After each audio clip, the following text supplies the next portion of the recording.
నమస్కారం. International yoga day ప్రత్యేక కార్యక్రమానికి స్వాగతం. యోగా గురించి తెలియని వారు ఎవరు ఉండరు.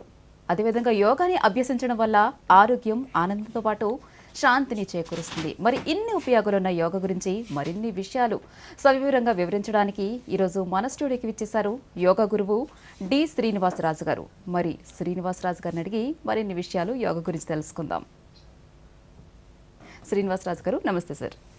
నమస్కారం సార్, మరి ఈరోజు మనం అతి ముఖ్యమైన మన ఆరోగ్యానికి ఆనందం కలిగించే, శాంతిని కలిగించే యోగా గురించి మనం మాట్లాడుకోబోతున్నాం. అసలు యోగా డే ఎందుకు జరుపుకుంటున్నాం సార్? అసలు ఈ ఇయర్ యోగా థీమ్ ఏంటి sir? Yoga day to create harmony and peace in the world. So శాంతిని, సామరస్యాన్ని సాధించడం కోసం, వసుదైక కుటుంబాన్ని చేయడం కోసం ఈ ప్రపంచం అంతా ఈరోజు సమాజంలో నా కులం వేరు, నా మతం వేరు, నా ప్రాంతం వేరు, నేను వేరు, వారు వేరు. So we want to make the whole world as one family, వసుదైక కుటుంబం. అసలు ఈ యోగా యొక్క అర్థం ఏంటి సార్? యోగా మీన్స్ యూనియన్, కలయిక. శరీరము, మనస్సు, శ్వాస, ఈ మూడు కలిస్తే యోగా అవుతుంది. సార్, అయితే ఈ యోగాలో ఎన్ని రకాలు ఉన్నాయి సార్? మన గ్రంథాల్లో పూర్వీకులు రాసినవి చాలా ఉన్నాయమ్మా. భక్తి యోగం ఒకటి, కర్మయోగం ఒకటి, జ్ఞానయోగం ఒకటి, హఠయోగం, రాజయోగం, అష్టాంగ యోగం, ఇన్ని రకాలు ఉన్నాయి యోగాలో.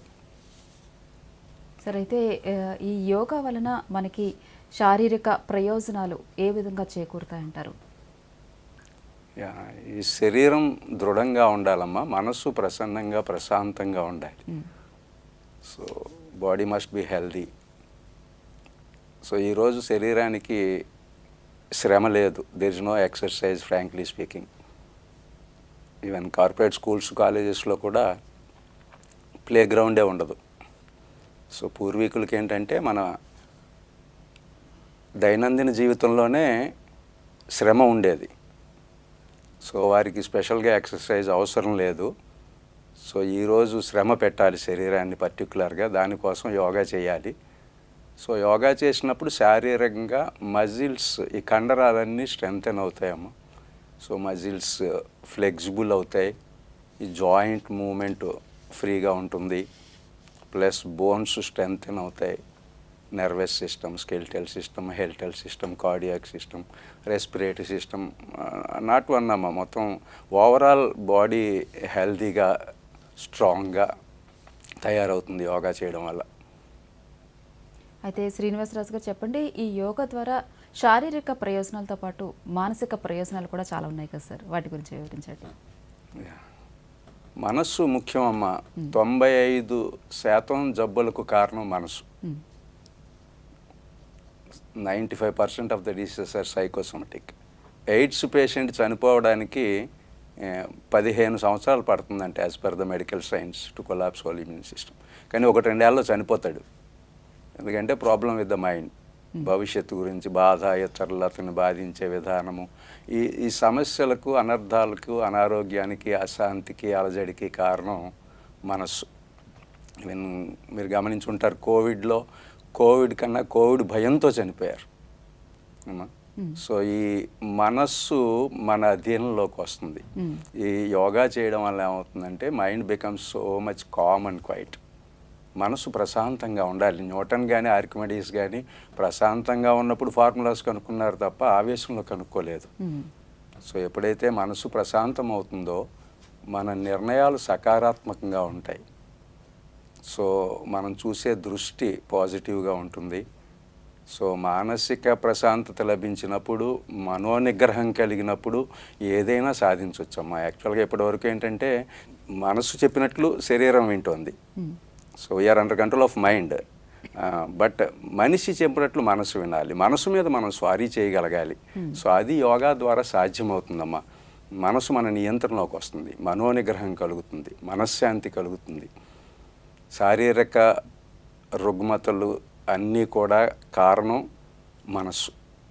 సరే, అయితే ఈ యోగాని మనం సర్వరోగ నివారణ అని కూడా చెప్పుకోవచ్చు. ఎందుకంటే యోగా చేయడం వల్ల మనసు ప్రశాంతతో పాటు శారీరక దృఢత్వం కూడా చేకూరుతుంది కాబట్టి. అయితే ముఖ్యంగా చెప్పండి, ఈ యోగాకి ఆత్మకి ఎటువంటి సత్సంబంధం ఉందంటారు? యా, మా గురువుగారు చెప్తుంటారమ్మా, యాక్చువల్గా 7 లెవెల్స్ ఆఫ్ ఎగ్జిస్టెన్స్ అని చెప్తుంటాం అనమాట. మనం జీవించి ఉన్నాము అంటే 7 ఉంటాయి మనలో. 1 శరీరం, 2 శ్వాస, 3 మనస్సు, 4 బుద్ధి, 5 జ్ఞాపక శక్తి, 6 అహం, 7 ఆత్మ. సో ఆత్మ అనేది సోర్స్ అమ్మ. So going back to the source, ఈ యోగా ముఖ్య ఉద్దేశం ఏంటంటే మూలాలకి వెళ్ళాలి, మనం రూట్స్కి వెళ్ళాలి, మనలో మనం లీనం అవ్వగలగాలి. ఎందుకంటే ఆత్మ శాశ్వతం, ఇవన్నీ అశాశ్వతం. ఆత్మ ఒక శరీరాన్ని వదిలి వేరొక శరీరంలో ప్రవేశిస్తుంటుందని శ్రీకృష్ణ గారు చెప్తారు కదమ్మా. సో ఇక్కడ we'll go back to the source, so we can relax with in our self, so we can see divinity everywhere. ఆత్మ ఎప్పుడు కూడా మీరు చూడండి, కోర్టులో ప్రమాణం చేయిస్తుంటారు ఆత్మ ప్రబోధ అనుసారం. ఎందుకంటే conscious always gives you right direction, intellect gives you wrong direction. బుద్ధి మనకి కొంచెం చెడు డైరెక్షన్ ఇస్తుంటుందమ్మా. సో ఎప్పుడైతే మనం ఆత్మను చేరుకోగలుగుతామో, so we can be happy always and we can lead a happy life. ఆనందమైన ప్రశాంతమైన జీవితాన్ని మనం గడపగలుగుతాం, అనుభవించగలుగుతాం. సరే, అయితే ముఖ్యంగా ఈ ప్రాణాయామం అంటే ఏంటి సార్? ప్రాణాయామ, ప్రాణ అంటే ప్రాణవాయువు, ప్రాణశక్తి. మనం పీల్చే శ్వాసలో 2 ఉంటాయండి. ప్రాణవాయువు oxygen for the physical body, ప్రాణశక్తి cosmic energy for the soul. మన జీవితం అంతా ప్రాణశక్తి మీద ఆధారపడి ఉంటుందమ్మా. ప్రాణశక్తి ఎక్కువగా ఉందనుకోండి, ఉత్సాహంగా, ఉల్లాసంగా, ఆరోగ్యంగా, ఆనందంగా ఉండగలుగుతాం. అదే ప్రాణశక్తి తగ్గిందనుకోండి, భయము, ఆందోళన, నిద్ర, దురాశ, అసూయ, కామము, క్రోధము, లోభము, all these negative emotions will enter into our body whenever our prana level goes down. పర్టికులర్గా చూడండి, మర్డర్లు చేసేవాళ్ళు, రేపులు చేసేవాళ్ళు, ఈ ఆత్మహత్యలు చేసుకునేవారు, వీళ్ళకి ప్రాణశక్తి చాలా తక్కువగా ఉంటుందమ్మా, డిప్రెషన్కి వెళ్ళే వాళ్ళకి. సో ఈ ప్రాణాయామాలు ఏమవుతుందంటే, యమ మీన్స్, ఆయామ means control direction. So we can control the breath, so through which we can control our emotions. ఎందుకంటే ఈ క్షణికావేశంలోనే జరుగుతూ ఉంటాయమ్మా ఈ అనర్థాలన్నీ కూడా. భావోద్రేకం అంటారు కదా, emotions. If you can control at that particular moment, ఆ క్షణంలో కనుక వాళ్ళు ఉద్రేకాలను అదుపు చేసుకోగలిగితే చాలా సమస్యలు ప్రపంచంలో క్లియర్ అవుతాయమ్మా. సో ఈ ప్రాణాయామం వల్ల ఏమవుతుందంటే, సో మనకి ఆ నియంత్రణ వస్తుంది, ఆ భావోద్రేకాలు మన అదుపులోకి వస్తాయి, ఆలోచనలు మన అదుపులో ఉంటాయి. సో ప్రాణాయామం ప్రతి ఒక్కరూ చేయాలి. సరే, అయితే ఈ యోగాలో మరి ముఖ్యమైనది ధ్యానం. మరి ఈ ధ్యానం గురించి సవివరంగా చెప్పండి sir. Yeah, meditation is for the mind అమ్మా. So mind without hesitation or agitation is meditation. Doing nothing is meditation. ఏమీ చెయ్యకుండా ఉండడమే ధ్యానం. Effortlessness is meditation. శ్రమ లేకుండా ఉండడం ధ్యానం. సో ధ్యానంలో ప్రతి ఒక్కరూ ధ్యానం చేయాలమ్మా, ప్రతిరోజు చేయాలి. గురువుగారు చెప్తుంటారు, రవిశంకర్ గారు, అంతర్ముఖి సదాసుఖి. మన ఇంద్రియాలు మన లోపల ఉన్నప్పుడు మనం ఆనందంగా ఉండగలుగుతాం.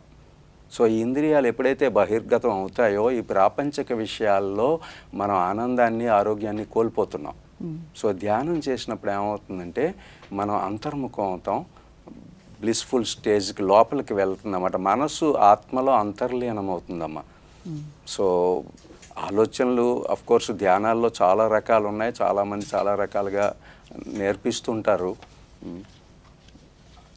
ఆర్ట్ ఆఫ్ లివింగ్లో సహజ సమాధి ధ్యానం అని ఒకటి ఉంది. ఒక బీజ్ మంత్ర ఇస్తారు, ఒక అక్షరం ఇస్తారు, ఆ మంత్ర జపించగానే సబ్కాన్షియస్ లెవెల్కి వెళ్ళిపోతుంది మైండ్. సో ఆలోచనారహిత స్థితిలో 20 నిమిషాలు ధ్యానం చేస్తామండి రోజు, ఉదయం సాయంత్రం. సో ప్రతి ఒక్కరూ కూడా ధ్యానం చేయాలి. మీరు ఎక్కడున్నా, బస్సులో ఉన్నా, ట్రైన్లో ఉన్నా, ప్లేన్లో ఉన్నా, కారులో ఉన్నా, ఒక డ్రైవింగ్ సీట్లో ఉన్నప్పుడు తప్ప. సో ఎందుకంటే మనం బాహ్య ప్రపంచంలో స్టక్ అయిపోతున్నాం మనం.